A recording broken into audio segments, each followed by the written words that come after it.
today's reading is going to come from 2 Corinthians 12 verse 9, and today I'm going to read from my thoughts I had while I was studying this verse. But first, let's get into the verse.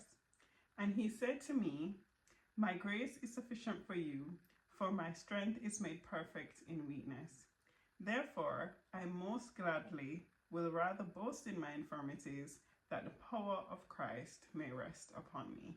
So this verse is from the book of 2 Corinthians, which is where Paul was writing a letter to the Corinthians, and he was just telling them what Jesus had said to him about Jesus' grace being sufficient for him, and that Jesus' strength is made perfect in Paul's weakness. So then Paul said that he would gladly boast in his infirmities, boast in his weakness, because it is in those weaknesses that the power of Christ rests upon him. So let's just jump into my thoughts.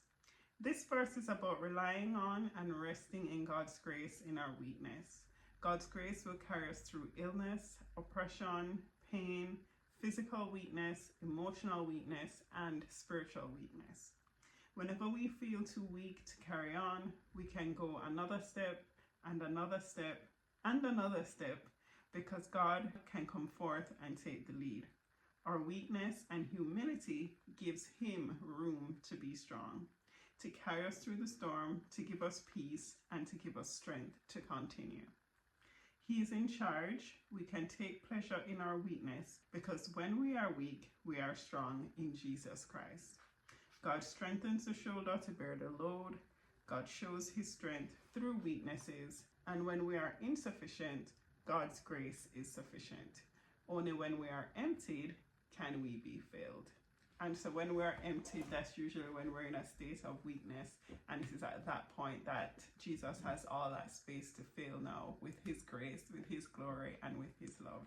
So guys, it was a really quick one today, and I hope that it will help you to get through any period of weakness that you might be going through. Just rest assured that you can boast in that weakness, because in that weakness, Jesus can come in and Jesus will exercise his power and his strength. And so in that weakness, through Jesus, you are made strong.